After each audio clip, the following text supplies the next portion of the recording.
গঙ্গার হাওয়া খেতে খেতে চললাম হাওড়া শিবপুরে অবস্থিত বোটানিক্যাল গার্ডেনে, যেটা আচার্য Jagadish Chandra Bose botanic Indian garden নামেও পরিচিত। এই গার্ডেনটা সোমবার বন্ধ থাকে। এখানে প্রবেশ মূল্য পার হেড মাত্র 30 টাকা। হ্যালো বন্ধুরা, বোটানিক্যাল গার্ডেনের ভেতরে ঢুকে পড়েছি, কিন্তু এত প্রচণ্ড গরম লাগছে বলে জামাটা চেঞ্জ করে ফেললাম। চলো বন্ধুরা, ভেতরটা তোমাদের কাছে ঘুরে দেখো। বন্ধুরা, প্রথমে চোখে পড়লো কি সুন্দর প্রাকৃতিক দৃশ্য, তোমরা দেখতেই পারছো। তার সাথে চোখে পড়লো একটি লেক।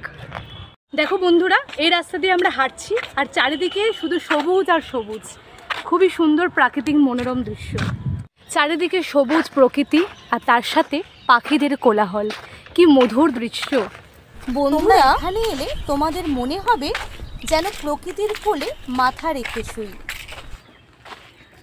এখানে গরমকালে আসার থেকে শীতকালে আসাই শ্রেয়। বন্ধুরা, এত সুন্দর জায়গা দিয়ে যাচ্ছি, যার দুপাশে দেখো লেক আছে। এই মোড় থেকে সোজা গেলেই ডান দিকে পড়বে দ্য গেট বেনিয়ান ট্রি। বলবো, এখানে আছে সুন্দর একটা ম্যাপের পাশে আছে একটা লেক, সেখানেও কিন্তু খুব সুন্দর পদ্মফুল ফুটে আছে। তো বন্ধুরা, এখানে বাচ্চাদের জন্য রাখা আছে ডাইনোসরের মূর্তি।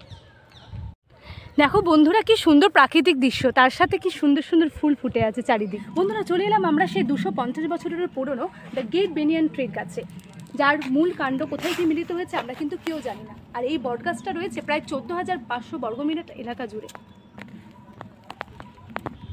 দেখতেই পাচ্ছেন বন্ধুরা, কত বড় এলাকা জুড়ে রয়েছে এই বটগাছটি। জলের মধ্যে কি সুন্দর সুন্দর পদ্ম ফুলের পাতা হয়ে রয়েছে। সবুজ প্রকৃতি এনজয় করতে করতে বাড়ির দিকে রওনা দিলাম। টাটা।